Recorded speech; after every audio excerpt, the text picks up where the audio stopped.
हे महादेवी सरस्वती, आपको कोटि कोटि प्रणाम।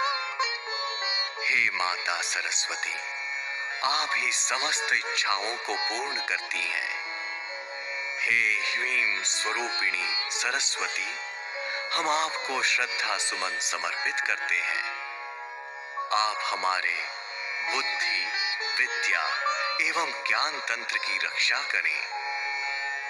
आपकी कृपा दृष्टि की अमृत वर्षा से मूर्ख भी विद्वान हो जाता है।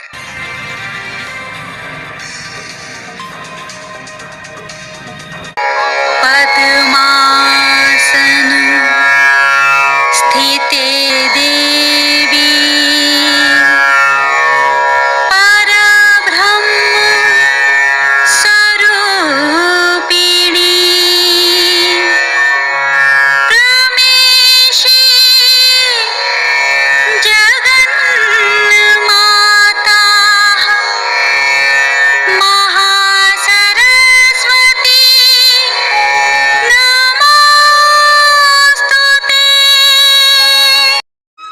नमस्कार दोस्तों, अपना मंथन न्यूज चैनल के इस भाग में आप सबों का स्वागत है।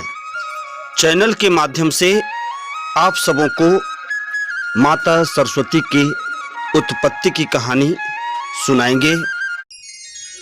इससे पहले एक आग्रह है कि आप हमारे चैनल पर पहली बार आए हों, कृपया सब्सक्राइब और लाइक जरूर करें। दोस्तों, बसंत ऋतु के आगमन के साथ ही प्रकृति का कनकन खिल उठता है। मानव तो क्या, पशु पक्षी भी उल्लास से भर जाते हैं। हर दिन नए उमंग से सूर्यदेव उगते हैं और लोगों में नई चेतना जगाकर अगले दिन फिर आने का आश्वासन देकर चले जाते हैं।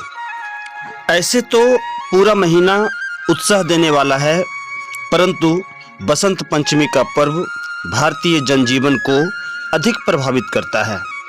प्राचीन काल से इसे कला और ज्ञान की देवी माँ सरस्वती का जन्म दिवस माना जाता है।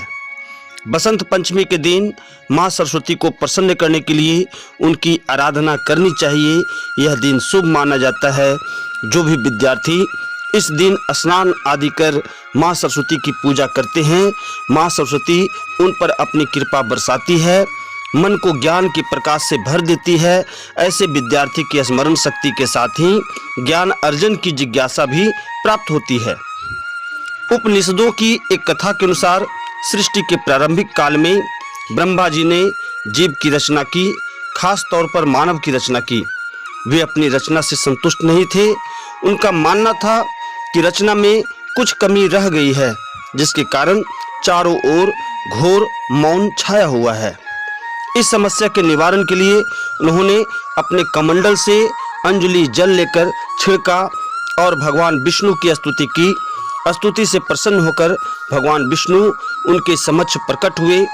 तब ब्रह्मा जी उनसे प्रार्थना की कि हे प्रभु, मैंने सृष्टि की रचना तो कर दी है, लेकिन चारों तरफ मौन छाया है, इसके लिए क्या करना चाहिए।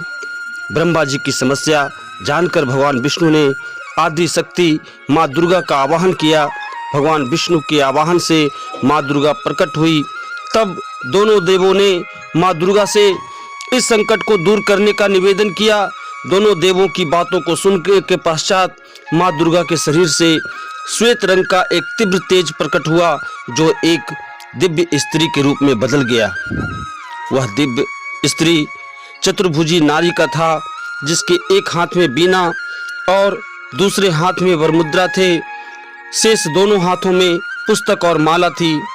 आदि शक्ति माँ दुर्गा के शरीर से प्रकट तेज ने बीना पर मधुर नाद किया, जिससे संसार के समस्त जीवों को वाणी प्राप्त हो गई। जीव जंतुओं को अपना आवाज मिला। अब संसार में कोलाहल होने लगी। हवाओं के चलने से सनसनाहट की आवाजें आने लगी। इस प्रकार समस्त संसार को ध्वनि प्राप्त हो गई। तब सभी देवताओं ने वाणी और शब्द का संचार करने वाली विद्या की अधिष्ठात्री देवी को सरस्वती कहा, और तभी से माँ को सरस्वती नाम से ही जाना जाता है। आदि शक्ति भगवती दुर्गा ने ब्रह्मा जी से कहा कि मेरे तेज से उत्पन्न सरस्वती आपकी शक्ति बनेगी जैसे लक्ष्मी विष्णु की शक्ति है और पार्वती शिव की शक्ति है, उसी तरह सरस्वती भी आपकी शक्ति बनेगी। इतना कहकर आदि शक्ति भगवती दुर्गा अंतर्ध्यान हो गई। उसके बाद सभी देवता सृष्टि के संचालन में संलग्न हो गए। माँ सरस्वती को बागेश्वरी, भगवती, शारदा, वीणावादिनी, पुस्तकधारिणी सहित कई नामों से पूजा जाता है। संगीत से उत्पत्ति के कारण यह संगीत की देवी भी मानी जाती है। यह वर बुद्धि प्रदान करने वाली देवी है। जिस दिन यह तेज से प्रकट हुई उस दिन को बसंत पंचमी माना जाता है। यह पर्व हमें अतीत की प्रेरक घटनाओं की भी याद दिलाता है। यह हमें त्रेता युग से जोड़ती है। रावण द्वारा सीता हरण के बाद राम लक्ष्मण द्वारा सीता की खोज में दक्षिण की ओर बढ़े और डंडक आरण्य पहुँचे, जहाँ माता सबरी राम लक्ष्मण के आने के जब श्री राम सबरी की कुटिया में पहुँचे तो माता सबरी ने अपना सूद बूद खो बैठी और चक चक कर जूठे बैर भगवान को खिलाने लगी। डंडक आरण्य का वह क्षेत्र इन दिनों गुजरात और मध्य प्रदेश में फैला है। गुजरात में ही वह स्थान है जहाँ माता सबरी का आश्रम था। बसंत पंचमी के दिन ही भगवान राम माता सबरी की कुटिया में पधारे थे। इस क्षेत्र के वनवासी आज भी शिला को पूजते हैं, जिसके बारे में लोगों की श्रद्धा है कि भगवान राम इन्हीं शिलाओं पर बैठे थे। माता सबरी का मंदिर भी वहीं स्थित है। दोस्तों, ये थी माता सरस्वती के जन्म की कहानी। यह वीडियो आपको कैसा लगा कमेंट बॉक्स में ज़रूर बताइएगा। और यदि आपने चैनल को सब्सक्राइब नहीं किया तो बेल आइकन दबाकर चैनल को सब्सक्राइब जरूर कर ले। सच्ची घटनाओं और प्रेरक कथाओं के लिए देखते रहें अपना मंथन न्यूज़ चैनल। धन्यवाद। शहर और गांव की खास खबर अब अपना मंथन न्यूज़ चैनल पर।